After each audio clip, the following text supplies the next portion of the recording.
नमस्कार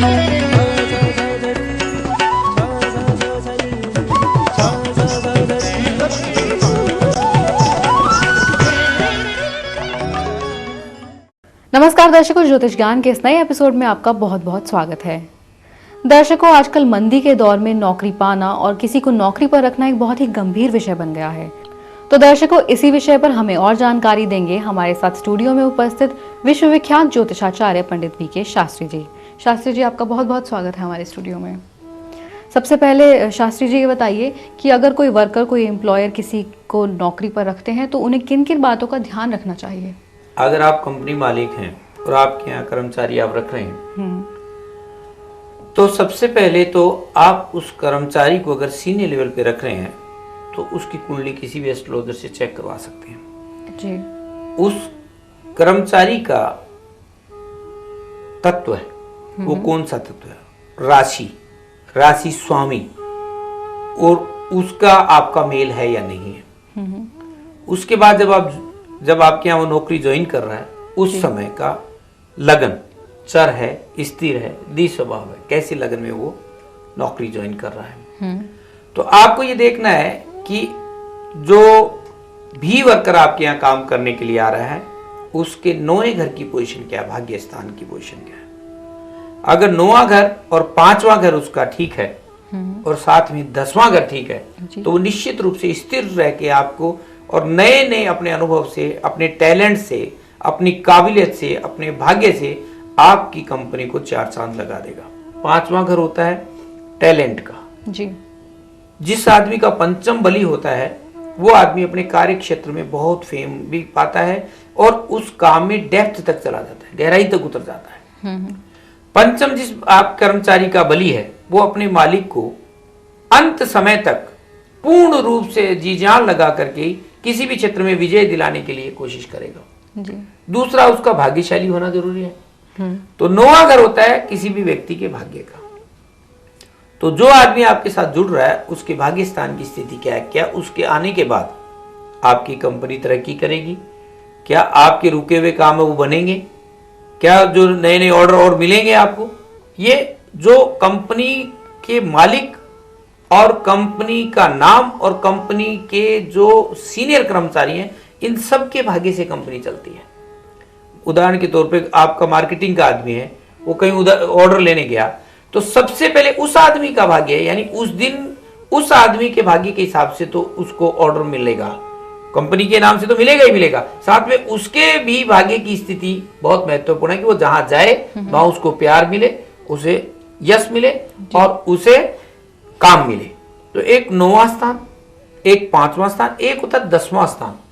काम करने वाले आदमी का रोजगार का स्थान 7वां और 10वां होता है। तो 10वें स्थान की उसकी पोजीशन देख लें जी। अगर 10वें स्थान में उसके स्थिर ग्रह है तो वो स्थिर रहेगा आपके पास। अगर चर ग्रह तो वो थोड़े दिन का मेहमान है और अगर द्वि स्वभाव है तो डबल माइंड हो रहा, वो यहां रहूं या जाऊं, रहूं या जाऊं। तो अगर आप कोई बहुत बड़ी कंपनी चलाते हैं और आप ये चाहते हैं कि आपका कर्मचारी स्थायी रहे आपके पास, उसमें पूरी काबिलियत हो और वो कंपनी के लिए भाग्यशाली हो, तो आपको किसी अच्छे एस्ट्रोलॉजर को कुंडली उसकी दिखानी चाहिए। और एस्ट्रोलॉजर को चाहिए कि वो 5वां घर, 9वां घर, 7वां घर, 10वां घर ये पूरी तरीके से चेक करके और उसका निष्कर्ष निकाले। ये है वर्कर के लिए जी। अगर आप वर्कर रखते हैं तो ये देख लीजिएगा, जिस पे किसी वर्कर का सूर्य उच्च का होता है वो कभी भी मालिक की धौंस नहीं सुनता है, वो बॉस खुद रहने की कोशिश करता है, वो किसी दूसरे की अधीनता स्वीकार नहीं करता। लेकिन ऐसे आदमी को रखने से फायदा जरूर होता है क्योंकि वो पूर्ण होता है बिल्कुल, पर वो गलत बात पे कभी भी कंप्रोमाइज नहीं करेगा, वो मालिक को भी डांट देगा वक्त पड़ने पे कि आप ये गलत कर रहे हैं। तो ये जरूर देखें आप कि अगर सूर्य उच्च वाला लड़का या आदमी या वर्कर आपको मिल जाए, लेकिन इतनी हिम्मत आप में भी हो कि वो जो सच बोले उसे सहन करे। ये ना हो कि आपके मन में यह है कि मैं तो कंपनी का मालिक हूँ, मैं इतने बड़े ओहदे पे हूँ, इस आदमी ने मुझे मेरे से सवाल जवाब कैसे कर लिया। बिल्कुल। तो सवाल जवाब, अगर आपको केवल सवाल जवाब में ही रहना है तब तो आप ये चीजें चेक ही नहीं करें, लेकिन अगर कंपनी के भले की बात करनी है तो आपको ऐसा वर्कर चुनना चाहिए जिसमें ये सब खासियत हो। खासकर ऐसा वर्कर जो है काफी कंपनी के लिए लॉयल साबित बहुत लॉयल होता है, जिसका सूर्य उसका होगा, ऑनेस्ट, ईमानदार, मेहनती, जी। और जहां भी वो जाएगा अपना प्रभाव छोड़ देगा। इसलिए सूर्य की स्थिति जरूर देखें। ये तो हमने बात करी अगर हम किसी को एम्प्लॉय कर रहे हैं, तो साथ ही अगर एम्प्लॉय है, नौकरी लेनी है किसी को, तो वो क्या क्या कंपनी में देखें? बहुत जरूरी है कि आप जो कंपनी ज्वाइन करने जा रहे हैं उस कंपनी का मालिक, उसका नाम और उसमें होने वाले काम से क्या आपका राशि संबंध है जी। क्या उससे कुछ आपको लेना लिखा है, उससे लाभ है आपको। ठीक।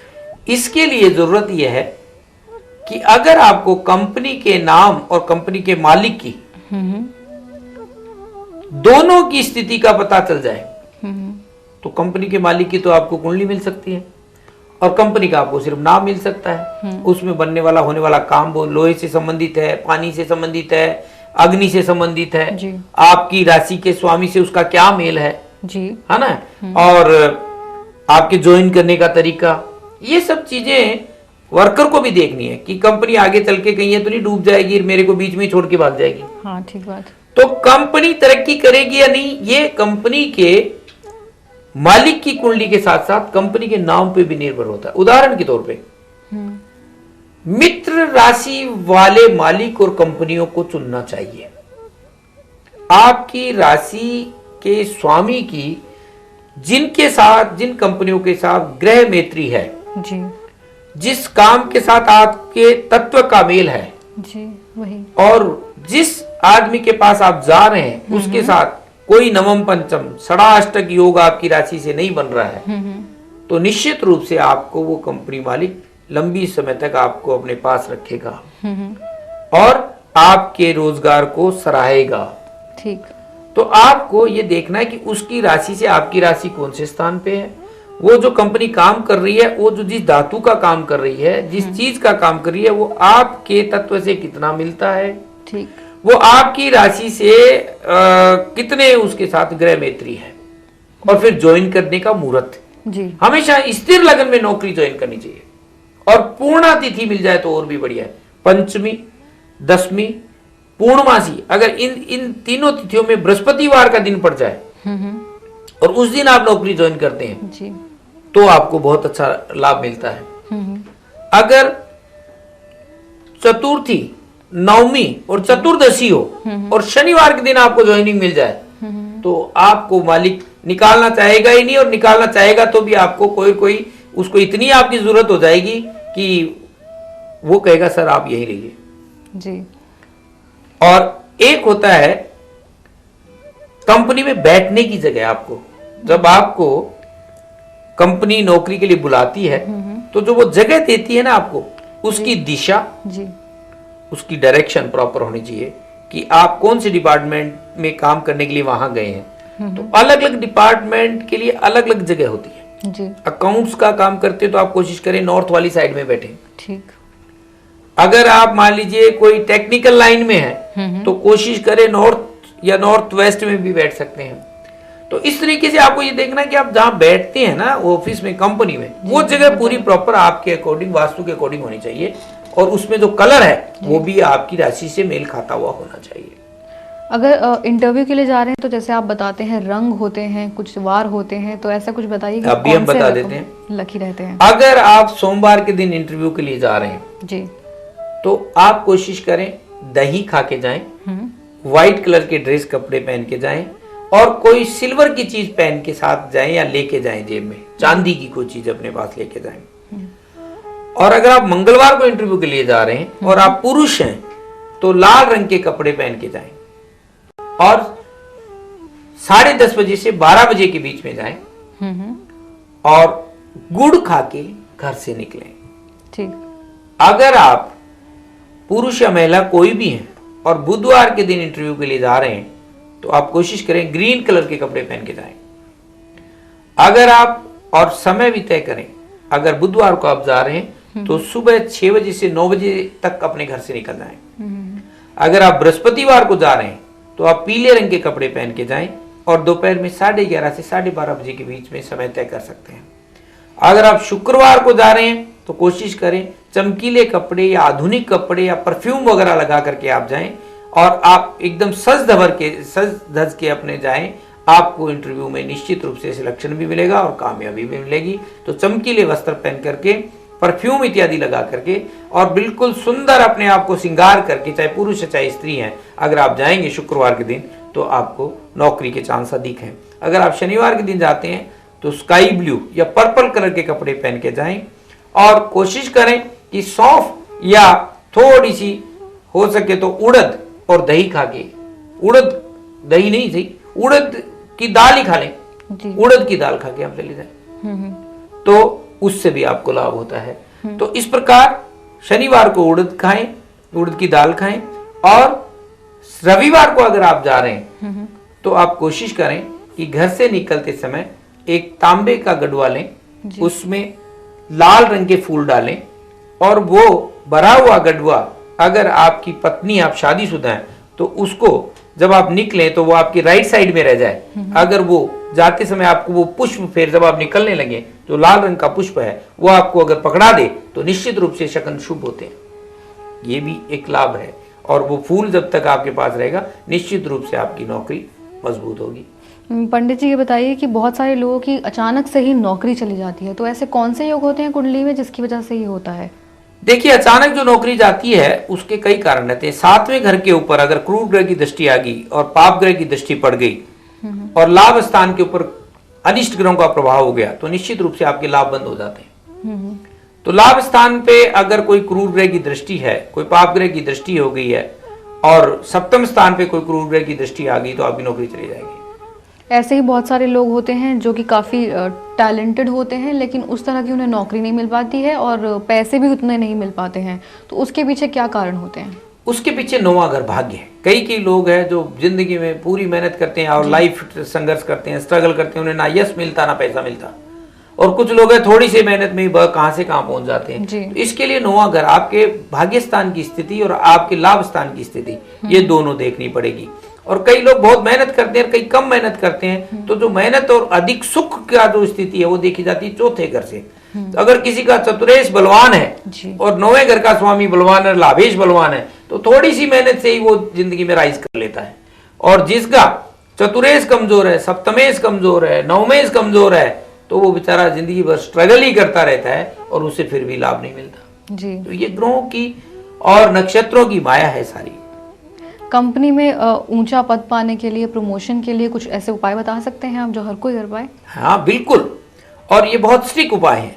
अगर आपको अपने बॉस की कृपा चाहिए तो आप सूर्य को मजबूत करें, सूर्य को नमस्कार करें, सूर्य को जल दें और सूर्य बॉस का कारक होता है। अगर आपको प्रमोशन चाहिए या बॉस की कृपा चाहिए तो आप सूर्य को स्ट्रॉन्ग करें। सूर्य के लिए माणिक पहने, सूर्य के लिए आप सूर्य नमस्कार करें, रोज सूर्य को जल दें, आदित्य हृदय स्तोत्र का पाठ करें। और जब भी आप मालिक के सामने जाएं तो कोशिश करें कि आप मालिक के उत्तर और पूरब वाली दिशा को छोड़ के और दूसरे किसी भी हिस्से में बैठें जी। हाँ, अगर आप मालिक से उत्तर और पूरब के कोने में बैठ के बात करते हैं तो लाभ होता है। उत्तर और पश्चिम के कोने में बैठ के बात करेंगे तो आपको मालिक की कृपा आप पे नहीं बन सकती। इसलिए कभी भी उत्तर दिशा में बैठें या पूरब दिशा में बैठें तो मालिक की कृपा आप पे पूरी रहेगी, आपके बॉस की कृपा। और सूर्य का मजबूत होना जरूरी है बॉस की कृपा के लिए। और एक छोटा सा नुस्खा और है जी। बॉस की कृपा प्राप्त करने के लिए बेल पत्र की जड़ आप जेब में लेके जाएं, लाल कपड़े में बांध के उसे संडे के दिन अपने जेब में रखें और नौकरी पे जाएं। आपके बॉस से अगर आपकी खटपट है तो निश्चित रूप से उसमें आराम मिलेगा। तो दर्शकों, अगर आपको भी अपने जीवन से संबंधित ऐसी कोई जानकारी चाहिए तो आप पंडित वी के शास्त्री जी को अपनी जन्म कुंडली दिखा सकते हैं, हस्तरेखा दिखा सकते हैं और अपना वास्तु चेक करवा सकते हैं। इसके लिए आप उनका पता नोट कर लीजिए।